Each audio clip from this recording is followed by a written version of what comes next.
2 Chronicles chapter 16. Ang pakikipaglaban sa Israel. Noong 36th year ng paghahari ni Asa, nilusob ni King Baasha ng Israel ang Juda. Pinaliputan niya ng pader ang Rama para walang makalabas at makapasok sa teritoryo ni King Asa ng Juda. Kaya kumuha si Asa ng silver at gold sa treasury ng temple at ng palasyo. Pinadala niya ito kay King Ben-Hadad ng Syria na nakatira sa Damascus kasama ng message na ito. Palagay ko, mainam na maging magkakampi tayo, gaya ng ginawa ng mga tatay natin. Regalo ko para sa iyo ang mga gold at silver na ito. Kaya huwag ka nang kumampi kay King Baasha ng Israel para umalis na siya sa teritoryo ko. Pumayag si Ben-Hadad sa plano ni Asa at pinadala niya ang mga commander ng army niya para lumusob sa mga city ng Israel. Nasakop nila ang Ijon, Dan, Abel-Beth, Maaka at lahat ng mga city ng Naphtali kung nasaan ang mga bodega ng supplies niya. Nung nalaman ni King Baasha ang nangyayari, pinatigil niya ang pagpapagawa ng pader sa Rama. Tapos, tinador ni Asa ang mga taga-Juda at pinakuha niya ang mga bato at troso na naiwan ni King Baasha sa Rama. Ginamit nila yon para palibutan ng pader ang mga city ng Geba at Mispa. Si Prophet Hanani. Nagpunta si Prophet Hanani kay King Asa at sinabi, "Dahil mas umasa ka sa hari ng Syria kesa kay Lord na iyong Diyos, natakasan ka ng mga sundalo ng hari ng Israel. Di ba, malaki din ang army ng mga taga-Ethiopia at ng mga taga-Libya? Di ba, sobrang dami ng mga chariot at mga kabayong panggera nila? Pero dahil kay Lord ka umasa nun, nanalo ka laban sa kanila. Nakatingin si Lord sa buong mundo at pinapalakas niya lahat ng tapat sa kanya. Pero basta ka na lang kumilos ng hindi pinag-isipang mabuti. Kaya mula ngayon, lagi nang magkakagera sa inyo." Dahil doon, sobrang nagalit si Asa kay Hanani kaya pinagapos at pinakulong niya ito. Dito nagsimulang tratuhin ni Asa ng masama ang mga tao. Ang katapusan ng paghahari ni Asa. Lahat ng ginawa ni Asa mula sa simula hanggang sa wakas ay naka-record sa history ng mga hari ng Juda at Israel. Noong 39th year ng paghahari ni Asa, nagkaroon siya ng malalang sakit sa paa. Pero kahit na nagkasakit siya, sa mga doktor siya umasa at hindi kay Lord. Namatay siya after ng 2 taon at nilibing siya sa libingan na pinagawa niya para sa kanyang sarili sa city ni David. Gumamit sila ng iba't ibang klase ng pabango para ihanda ang bangkay niya sa paglilibing. Nagsindi sila ng malaking apoy bilang pagluluksa sa pagkamatay niya. 2 Chronicles chapter 17. Si King Jehoshaphat ng Juda. Si Jehoshaphat ang pumalit bilang hari sa tatay niyang si Asa. Pinatatag niya ang paghahari niya laban sa mga taga-Israel. Naglagay siya ng mga sundalo sa mga city na napapalibutan ng pader sa Juda. Nagpwesto din siya ng mga sundalo sa lupain ng Juda at sa mga city sa Ephraim na nasakop ng tatay niyang si Asa. Blines ni Lord si Jehoshaphat dahil sinundan niya ang magandang halimbawa ng tatay niya noong umpisa ng paghahari nito. Hindi rin winorship ni Jehoshaphat si Baal. Winorship niya ang Diyos ng tatay niya at sinunod niya ang mga utos ng Diyos. Hindi niya ginaya ang mga ginagawa ng mga hari ng Israel. Kaya pinatatag ni Lord ang paghahari ni Jehoshaphat. Lahat ng tao sa Juda ay nagdala ng mga regalo kay Jehoshaphat, kaya yumaman siya at naging sikat. Buong puso niyang sinunod si Lord.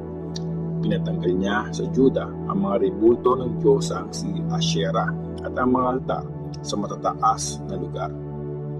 Noong 2 taon ng paghahari niya, nagpadala siya ng mga tauhan para magturo sa mga city ng Juda. Ang mga ito ay sina Ben-Hail, Obadiah, Zechariah, Netanel at Mikaya. May kasama silang 9 na mga Levites at 2 priest.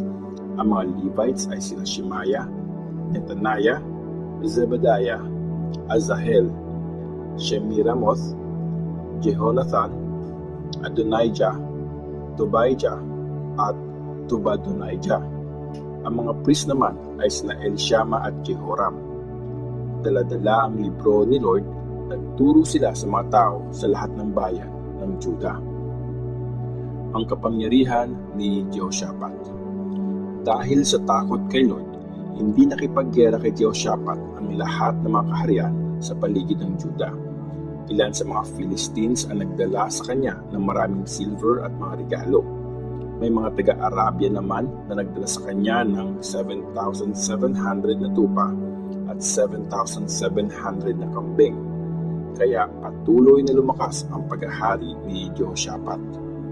Nagpatayo siya ng mga city na napapalibutan ng pader at mga bodega sa buong Juda kung saan ilalagay ang mga supplies nila.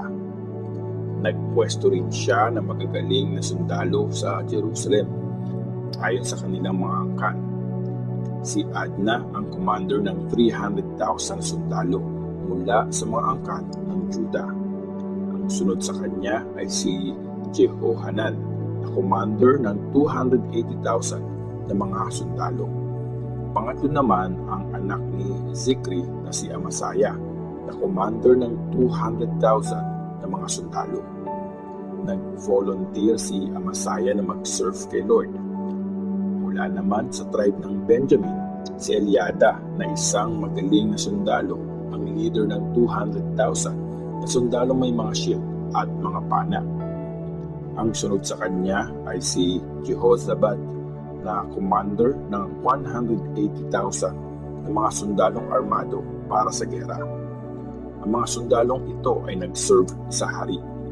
Bukod sa kanila, nagpwesto pa ang hari ng mga sundalo sa mga city na napapalibutan ng pader sa Juda. 2 Chronicles chapter 18. Winarningan ni Mikaya si Ahab. Naging sobrang yaman at sikat ni Jehoshaphat. Nakipagkasundo siya kay King Ahab ng Israel at pinakasal niya ang anak niya sa anak ni Ahab. Pagkalipas ng ilang taon, dumalaw si Jehoshaphat kay Ahab na nasa Samaria. Nagpakatay ng maraming tupa at toro si Ahab para kay Jehoshaphat at sa mga kasamahan niya. Tapos, niyayaan niya si Jehoshaphat na lusubin nila ang city ng Ramoth sa may Gilead. Sabi niya, "Sasamahan mo ba akong lusubin ang Ramoth?" Sumagot si Jehoshaphat, "Kakampi mo ako at ang mga tao ko. Sasamahan ka namin sa gera." Dinagdag pa niya, "Pero kumonsulta muna tayo kay Lord bago natin gawin yon." Kaya pinatawag ni Ahab ang 400 na mga prophets at tinanong sila, "Lulusubin ko ba ang Ramoth o hindi?" Sumagot sila, "Lusubin mo, ibibigay sa iyo ng Diyos ang tagumpay." Pero nagtanong si Jehoshaphat, "Wala na bang ibang prophet si Lord dito na pwede nating tanungin?" Sumagot ang hari ng Israel kay Jehoshaphat, "Meron pang isang prophet, si Lord, na pwede nating konsultahin, si Mikaya na anak ni Imla. Kaya lang, galit na galit ako sa kanya dahil wala siyang prophecy na pabor sa akin. Lagi na lang masama." Sumagot si Jehoshaphat, "Huwag kang magsalita ng ganyan, mahal na hari." Kaya pinatawag ni Ahab ang isang official niya at sinabi, "Dalhin mo agad dito si Mikaya." Suot ang mga damit nilang panghari. Nakaupo si King Ahab at si King Jehoshaphat sa mga trono nila na nasa giikang malapit sa gate ng Samaria. Nagpo-prophesy naman sa harap nila ang mga prophets. Isa sa mga prophets na nandun ay si Zedekiah na anak ni Chenaanah. Gumawa siya ng mga sungay na bakal at sinabi niya kay Ahab, "Ito ang sinasabi ni Lord, gamit ang mga sungay na ito, lusubin mo ang mga taga-Syria hanggang sa tuluyan silang matalo." Ganon din ang sinabi ng ibang mga prophets. Lusubin mo ang Ramoth sa may Gilead at mananalo kayo. Ibibigay ni Lord ang tagumpay sa hari. Nang makita ng pinadalang official si Micaiah, sinabi nito, tingnan mo, puro positive ang sinasabi ng mga prophets sa hari. Dapat, ganun din ang gawin mo. Pero sumagot si Micaiah, sa ngalan ni Lord na aking Diyos na buhay, sasabihin ko kung anong gusto niyang sabihin ko.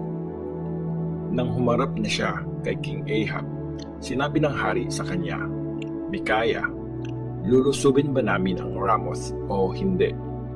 Sumagot si Micaiah, sige, sumugod kayo at mananalo kayo. Binigay na sila sa kamay mo. Pero sinabi ng hari, ilang beses ko ba ang kailangang sabihin sa iyo na sa ngalan ni Lord ay dapat puro katotohanan lang ang sasabihin mo sa akin? Kaya sinabi ni Micaiah, nakita ko ang Israel na nagkalat sa mga bundok, parang mga tupang walang shepherd.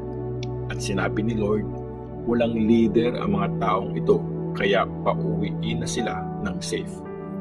Sinabi ni King Ahab kay Jehoshaphat, di ba, sabi ko naman sa iyo, walang magandang prophecy ang taong yan para sa akin, laging masama. Tapos, sinabi ni Micaiah, pakinggan niyo ang sinasabi ni Lord. Nakita ko si Lord nakaupo sa trono niya, kasama ang mga army sa langit na nasa kanan at kaliwa. At sinabi ni Lord, sino ang mang-iimpluwensya ng mali kay Ahab para sugurin ang Ramoth at doon siya mamatay? Iba-iba ang sagot ng mga angels ni Lord. Tapos humarap kay Lord ang isang espiritu at sinabi nito, ako ang mang-iimpluwensya sa kanya ng mali. Sinabi ni Lord, paano? Sumagot ito, pupunta ako at pagsisinungalingin ko ang mga prophets. Tapos sinabi ni Lord, sige, gawin mo yan. Impluwensyahan mo siya ng mali at magtatagumpay ka. Kaya tingnan mo, hinayaan ni Lord na magsinungaling ang mga prophets mo sa iyo. Tinakda na ni Lord ang kapahamakan mo. Lumapit si Zedekiah at sinampal niya si Micaiah. Tapos nagtanong siya, tingin mo ba ikaw ang kakausapin ni Lord at hindi ako? Sumagot si Micaiah, malalaman mo ang sagot sa araw na pumasok ka sa isang kwarto para magtago.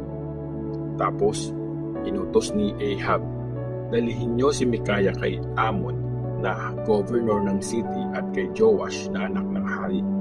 Sabihin niyo sa kanila na ikulong ang taong ito at bigyan lang ng tinapay at tubig hanggang makabalik ako ng ligtas. Sinabi ni Micaiah, kung makauwi ka ng ligtas, ibig sabihin, hindi nga ako kinausap ni Lord. Tapos, sinabi niya sa mga tao, lahat kayo, tandaan niyo ang mga sinabi ko. Ang pagkamatay ni Ahab. Tapos, sumugod na nga sa bayan ng Ramoth sa may Gilead si King Ahab ng Israel at si King Jehoshaphat ng Judah. Sabi ni Ahab kay Jehoshaphat, magdidisguise ako at makikipaglaban sa gera. Pero ikaw, suotin mo ang damit mong panghari. Kaya nakipaglaban si Ahab nang nakadisguise. Inutos ng hari ng Syria sa mga commander ng mga chariot na panggera, wala kayong ibang susugurin kundi ang hari lang ng Israel. Nang nakita ng commander ng mga chariot si Jehoshaphat, sabi nila, ayun ang hari ng Israel. Kaya siya ang sinugod nila. Nagpray si Jehoshaphat kay Lord God at tinulungan siya. Nilayo niya kay Jehoshaphat ang mga sumusugod sa kanya. Na-realize ng mga commander ng mga chariot na hindi pala siya ang hari ng Israel, kaya tinigil nila ang paghabol sa kanya. Pero nagkataon naman na napana ng isang sundalong taga-Syria si King Ahab. Tumagos yun sa pagitan ng kanyang armor at nasugatan siya.